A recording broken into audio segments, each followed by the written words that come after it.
Leo niko na mwanasayansi kutoka Tume ya Taifa ya Sayansi na Teknolojia COSTECH kuhusu matumizi bora na salama ya biotech kwenye kuboresha kilimo. Yeye anatueleza kinagaubaga. Karibu sana. Naitwa Deogratius Protas. Ni mtumishi wa Tume ya Taifa ya Sayansi na Teknolojia kama afisa uratibu wa utafiti mkuu. Niko chini ya idara ya knowledge management. Kwenye sekta ya kilimo, matumizi ya bioteknolojia yanaweza kutumika kwenye vitu vingi. Naweza kuvitaja vitu kama vinne ambao ni muhimu sana kwenye kilimo. Kitu cha kwanza ni matumizi ya bioteknolojia iliyo salama kwenye kuboresha mazao yetu, au kwa kizungu tunasema ni crop improvement. Kitu cha pili, bioteknolojia kwenye sekta ya kilimo inaweza kutumika kwenye kudhibiti wadudu waharibifu wa mazao. Kitu cha tatu, bioteknolojia kwenye sekta ya kilimo pia inaweza kutumika kwenye maboresho ya afya ya udongo. Na kitu cha nne, tunatumia pia hii bioteknolojia kwenye kupambana na uharibifu wa mazao, au tunaita post harvest management. Nikianza kuelezea kwa undani kidogo kwenye hizi sekta nne nilizosema, bioteknolojia kwa upande wa kuboresha mazao kwa hapa Tanzania imetumika sana, especially kwenye uzalishaji wa mimea au vipando kwa njia ya chupa, au tunaita tissue culture. Tumeona serikali imeweza kuwekeza sana kwenye maabara mbalimbali za taasisi za utafiti na vyuo vikuu. Nilitaka kufahamu pia kuhusiana na genetic engineering na miongozo yake ikoje. Genetic engineering ni ile hali ya kubadilisha vinasaba vya aina fulani ya zao unalolitaka na kuongezea kinasaba kutoka kwenye mmea au kiumbe hai ambacho hakiendani na jamii ile.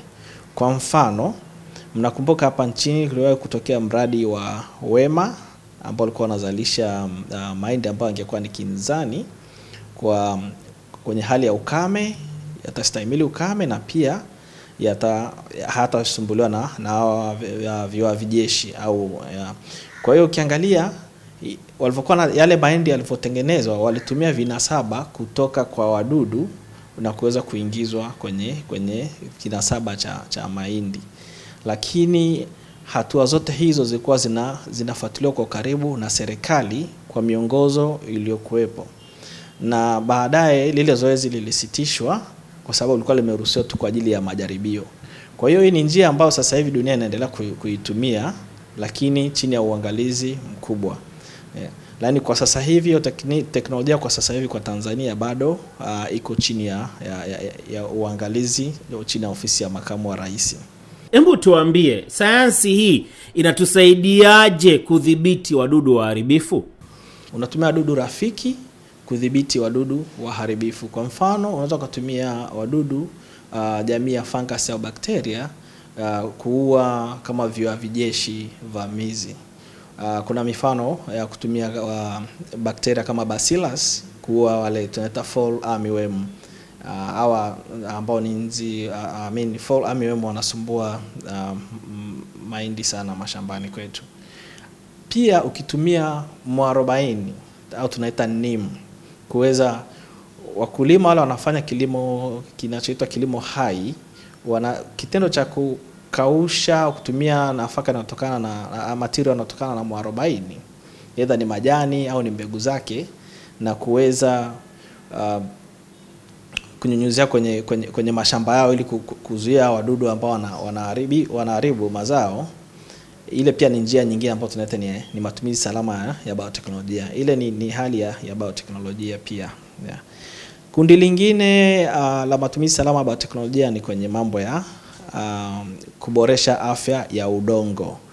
Hii hapa tunaita ni soil fertility.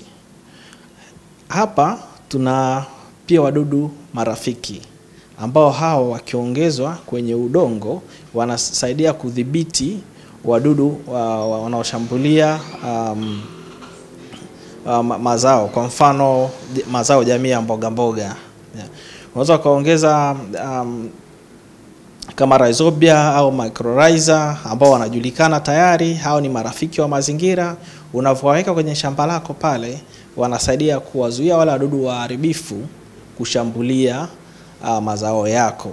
Kwa hiyo ile ni kundi ambalo tunaona ni matumizi salama ya bioteknolojia.